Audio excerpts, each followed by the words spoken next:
An entire civilization vanished in a single instant, and thousands of years later, nobody can agree on what actually happened. The Battle of Red Mountain didn't just wipe out the Dwemer, it created gods, cursed an entire race, and knocked over so many dominoes that Tamriel is still dealing with the fallout. Today we're breaking down what would have happened if the Dwemer never disappeared, and it changes literally everything, starting with the event itself. What actually happened at Red Mountain? First Era, year 700. Two of the most powerful elven civilizations on Tamriel went to war beneath the largest volcano in Morrowind. On one side, King Dumak and the Dwemer. On the other, Indoril Nerevar and a unified Khmer army with Vivek, Almalexia, and Sotha Sil fighting at his side. None of them were gods yet, they were just generals. But here's why this battle even happened. A Khmer lord named Vorin Dagoth discovered that the Dwemer had been hiding the heart of Lorkhan, the literal dead heart of a god buried deep beneath Red Mountain. Their chief tonal architect, Khagrenes, had already built 3 tools to channel its power: Keening, Sunder, and Wraithguard. The plan was to pour that divine energy into a massive brass construct called the Numidium, a mechanical god designed to grant the Dwemer transcendence beyond mortal existence. And here's where it gets complicated.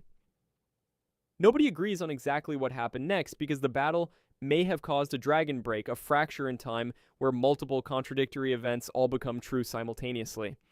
But every account agrees on one thing.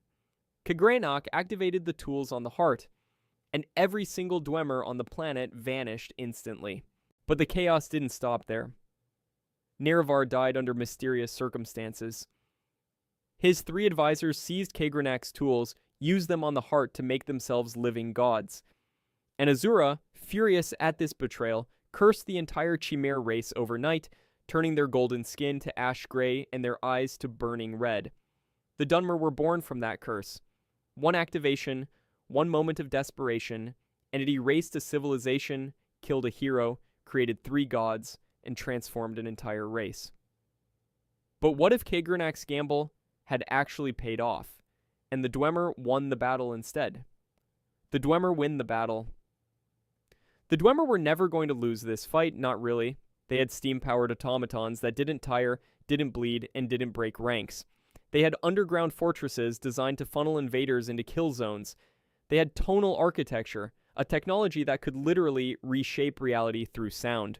And sitting beneath Red Mountain, they had the heart of a dead god wired into a brass colossus that Khagrenak was inches away from switching on.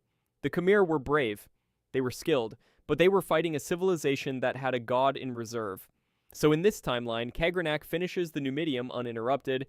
He completes the first artificial deity in Tamrielic history, a being not born from the fabric of creation like the Aedra or the Daedra, but built, engineered, manufactured by mortal hands using math and metal.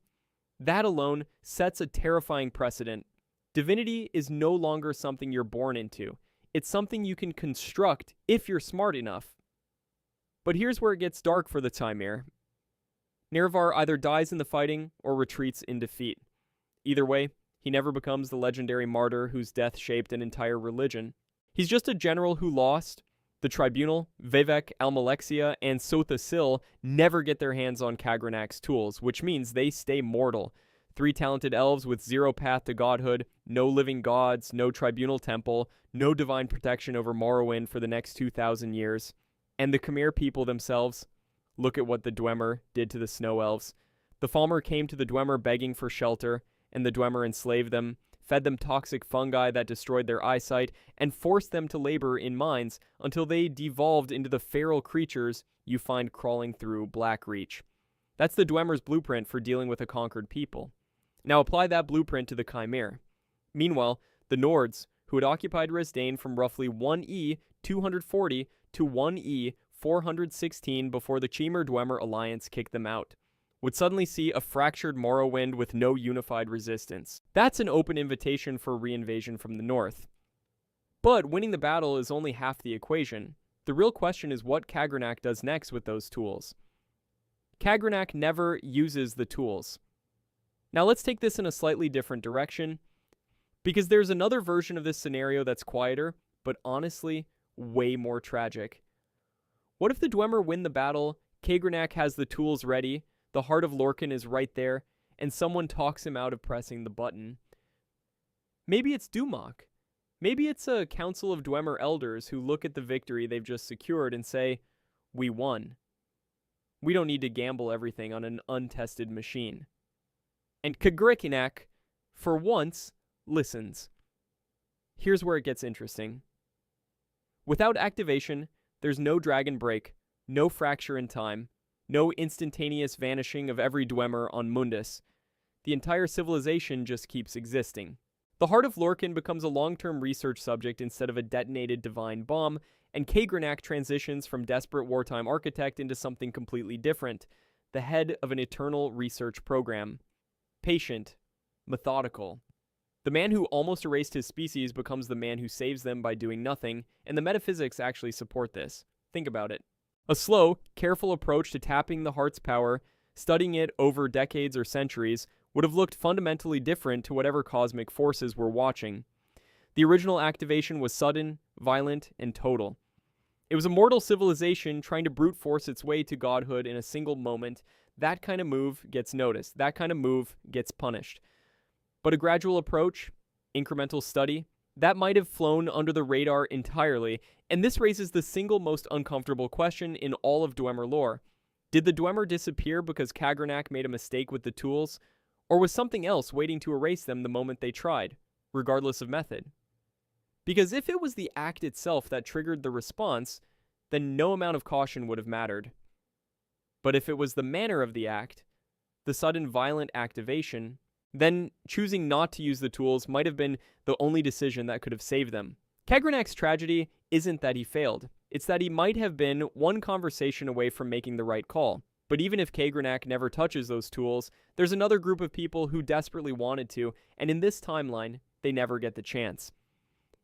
The Tribunal never becomes gods.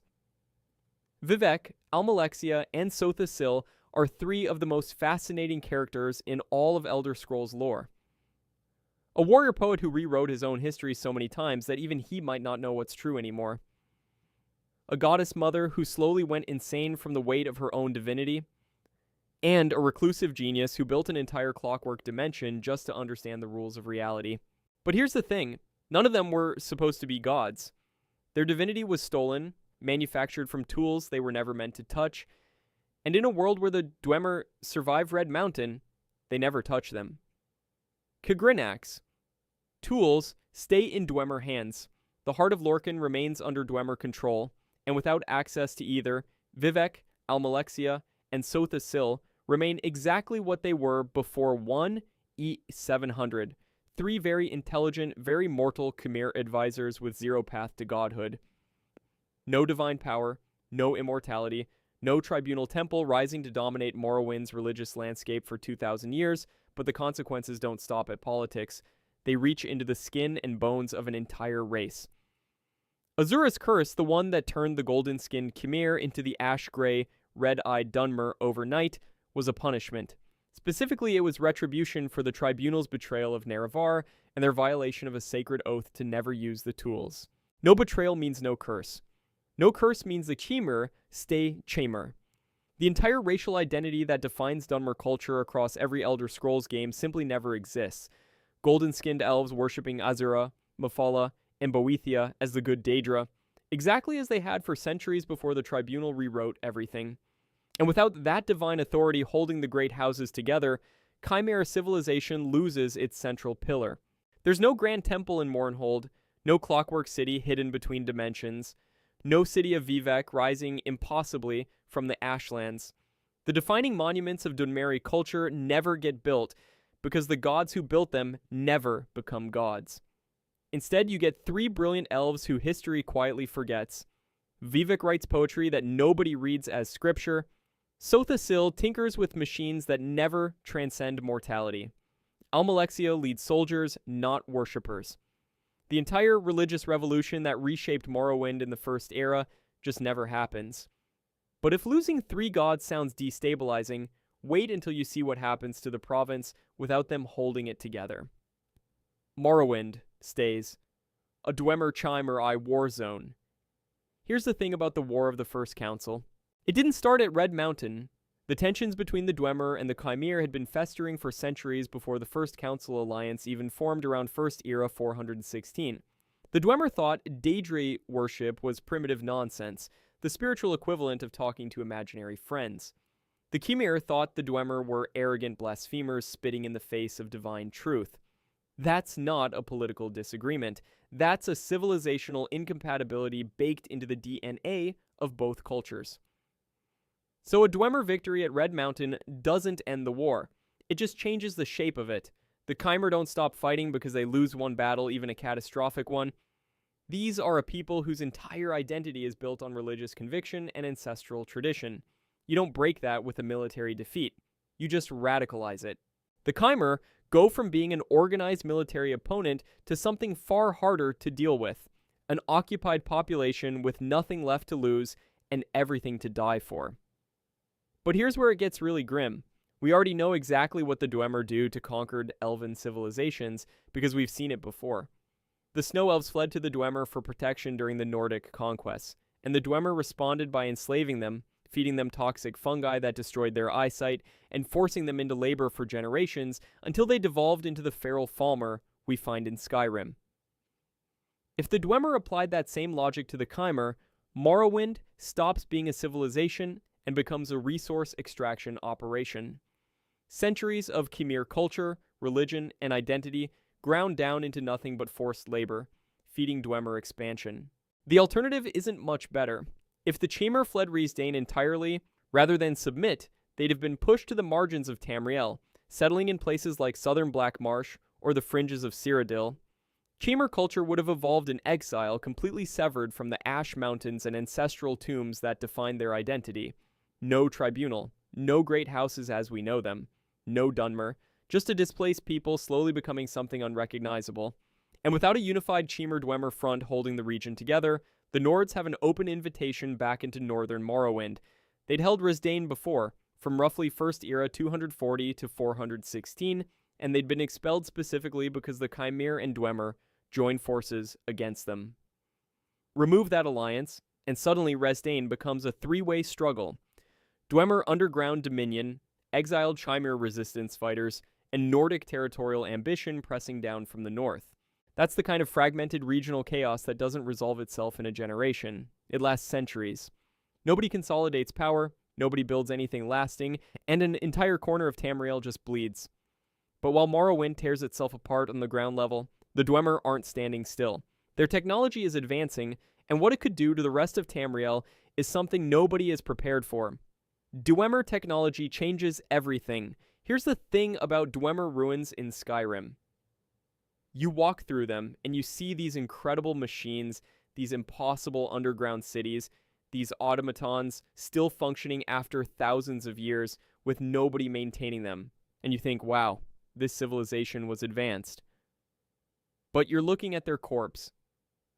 You're looking at what they left behind when they vanished in a single instant during the First Era. Not what they were building toward. And that distinction changes everything. By the time of the Battle of Red Mountain, the Dwemer had already mastered steam-powered automation, geothermal energy extraction, and airship construction. They had built Blackreach, an underground cavern city so massive it stretches beneath half of Skyrim. They were processing Ethereum, a supernatural mineral no other civilization in Tamriel has ever been able to replicate or even fully understand.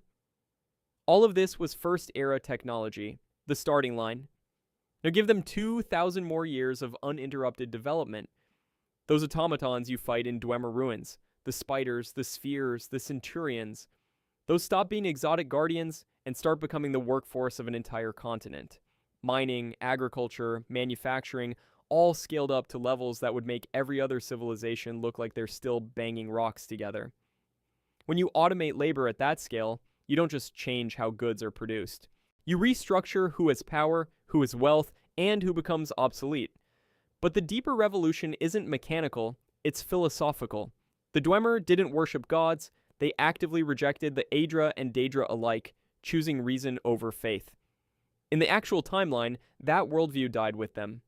But in a timeline where the Dwemer survive and expand their influence across Tamriel, that philosophy spreads. Why pray to Akatosh for a good harvest when a Dwemer irrigation automaton guarantees one? Why petition Zenithar for prosperity when Dwemer manufacturing produces abundance without divine intervention? That's not just a technological shift. That's a second enlightenment sweeping across the known world, and it directly threatens every religious institution in Tamriel. The Tribunal Temple, the Imperial Cult, the Aldmeri worship of the Aedra, all of them lose their grip on populations watching reason deliver results that prayer never could. And then there's tonal architecture, the Dwemer mastery of using sound to reshape reality itself. With centuries of refinement, tonal manipulation could have been taught, standardized, and exported. Imagine magical capabilities built not on magica or divine blessing, but on mathematical precision and acoustic engineering. Entirely new schools of power that the current era cannot even conceptualize, because the civilization that invented them vanished before they could share the knowledge. Every Ethereum deposit sitting untouched in Skyrim's depths represents a missed opportunity measured in millennia. 2,000 years of metallurgical research with that material would have produced alloys with properties so far beyond current capabilities they might as well be divine artifacts. But none of that matters if the Dwemer can't project that power outward. And that brings us to the question of empire, because a technologically dominant Dwemer civilization doesn't just change Morrowind. It changes how every empire on Tamriel rises, expands, and falls. The empire never expands the same way. Here's a fact that should fundamentally change how you think about the empire in Elder Scrolls. Tiber Septim did not conquer Tamriel through military genius alone. He did it with a stolen Dwemer superweapon. The Numidium, the massive brass god that Khagranach built to achieve divine transcendence for his people, was recovered, repaired, and reactivated by Septim's imperial battle mage, Zurin Arctis. And when Tiber Septim pointed that thing at his enemies, it didn't just defeat them. It broke time itself. That's not an exaggeration. The Numidium caused dragon breaks, metaphysical fractures where time splinters and multiple contradictory outcomes become simultaneously true. His conquest of the Somerset Isles, the homeland of the most powerful elven civilization on the continent, took either 1 hour or several years depending on which version of events survived the fracture. Think about that. The greatest military achievement of the Third Empire wasn't a battle. It was a reality error caused by a machine built by a dead civilization. But here's where this scenario tears everything apart. If the Dwemer never disappeared, the Numidium is never abandoned, it's never recovered. It stays exactly where it belongs, in the hands of a living Dwemer civilization that has zero reason to hand their most devastating weapon to an aggressive human conqueror trying to unify the entire continent under one banner. Tiber Septim shows up to Morrowind, and instead of finding ancient ruins full of salvageable technology, he finds a technologically superior civilization with steam-powered automatons, tonal architecture capable of reshaping reality, and a fully operational brass god sitting in reserve. That changes everything about how the Empire forms. Without the Numidium, the warp in the West never happens. That dragon break reorganized the entire political landscape of the Iliac Bay region, collapsing dozens of petty kingdoms in High Rock and Hammerfell into the stable arrangement players see in later games. Without it, those kingdoms stay fragmented, chaotic, and politically unstable well into the Third Era. The map of the Empire looks completely different. Now, Tiber Septim was brilliant enough that he probably still builds an empire of some kind. But the method changes drastically. If he can't conquer the Dwemer, he negotiates. He offers them semi-autonomous status within the Empire, similar to the historical arrangement Morrowind actually received. The Dwemer get to keep their underground cities, their research programs, their independence on internal matters. In exchange, Septim gets something arguably more valuable than a superweapon. Dwemer technological advisors at the Imperial Court, Dwemer representatives in the Elder Council, and Dwemer innovations slowly spreading through Imperial infrastructure over the following decades. The Empire becomes a technological powerhouse instead of a military one. But the single most devastating consequence of losing the Numidium has nothing to do with politics or technology. It has to do with a god. Tiber Septim's apotheosis as Talos, the divine of might and governance, worshipped across Tamriel, is deeply entangled with the Numidium. Some accounts suggest the Numidium's power was directly channeled into his ascension to godhood. Without that artifact, whether Talos achieves divinity at all becomes a genuinely open question. And if Talos never becomes a god, the entire theological and political crisis driving the Fourth Era evaporates overnight. The Thalmor's campaign to stamp out Talos worship? Irrelevant. The White Gold Concordat banning his veneration? Never written. The Stormcloak Rebellion tearing Skyrim apart because Nords can't worship their favorite divine? Never happens. The central conflict of Skyrim, the game that brought millions of players into this franchise, simply ceases to exist because a race of underground elves kept their brass robot. Every Civil War soldier, every Thalmor justiciar, every argument about religious freedom in the Fourth Era traces back to one stolen machine. And in this timeline, nobody stole it. If you think the political consequences are wild, wait until you see what a surviving Dwemer civilization actually looks like after thousands of years of uninterrupted advancement, what the Dwemer would look like today. In the canonical timeline, there is exactly one living Dwemer in the Fourth Era. His name is Yagrum Bagarn, and the Nerevarine found him in Third Era 427, bloated and riddled with corporous disease, shuffling around Divithe Fears, Corpusarium, like a museum exhibit that can still talk. The last of his kind. A living relic of a civilization that hasn't existed for over 4,000 years. But in our timeline, Yagrum Bagarn is just some guy. A middle-aged scholar tinkering with automaton designs in a workshop somewhere beneath Red Mountain, completely unremarkable by Dwemer standards. He's not a relic, he's one of millions. And those millions have had 2,000 uninterrupted years to keep building. The Dwemer automatons you fight in Skyrim, the spiders and centurions and spheres, those are relics from the First Era. They've been running on autopilot for millennia with zero maintenance, zero upgrades, and they still kill adventurers daily. Some scholars argue these constructs already exhibit near sentient behavior, reacting to threats with tactical awareness beyond simple programming. That's the baseline. That's where the Dwemer stopped. Now give them 2,000 more years of refinement. The automatons of the Fourth Era wouldn't be machines in any meaningful sense. The line between construct and consciousness would be so blurred, you genuinely couldn't tell whether you were speaking to a Dwemer citizen or a Dwemer creation, and the Dwemer themselves probably wouldn't care about the distinction. They never worshipped the boundary between life and machine the way other cultures do. They'd have erased it, but the changes wouldn't just be technological. A dominant civilization with 2 millennia of military supremacy has zero reason to stay buried underground. You'd see hybrid cities, massive surface structures built on Dwemer engineering principles, brass and stone towers visible from miles away, connected to deep underground networks they'd never abandon. Tamriel would look like a different world entirely. Politically, the Fourth Era Dwemer wouldn't just be a player in Tamriel's power struggles. They'd be the player. The Empire is fractured. The Thalmor are rising. Skyrim is tearing itself apart over a civil war. Every major power is either collapsing or scrambling to fill the vacuum. And sitting in the middle of all of it would be a civilization with 2,000 years of unbroken military technology, industrial capacity that dwarfs every other nation combined, and an automaton army that doesn't eat, doesn't sleep, and doesn't rebel. The Thalmor's ambitions, the Empire's decline, the Stormcloak Rebellion, none of it matters if the Dwemer decide it doesn't matter. But here's the question this entire video has been building toward. The Dwemer's entire philosophical project was never about conquest. It was about transcendence, escaping the limitations of mortal existence through reason, engineering, and the manipulation of divine power. That's what Kagrenak designed the Numidium to accomplish. That's what the heart of Lorkhan was always meant to fuel. In the canonical timeline, that project ended in catastrophe.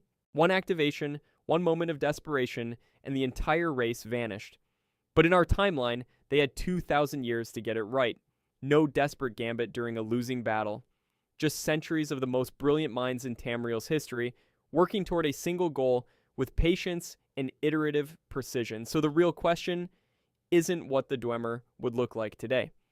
The real question is whether they'd still be mortal at all, whether somewhere beneath Red Mountain, or in some space between spaces that tonal architecture carved open, an entire civilization completed the work Kagrenak started and became something the rest of Tamriel can't even comprehend. And if they did, what would a civilization of transcendent beings actually want with the rest of us? That's the part nobody can answer. And honestly, that uncertainty might be the most Dwemer thing of all. If you enjoyed this video and want to see more, Click the video on the screen now.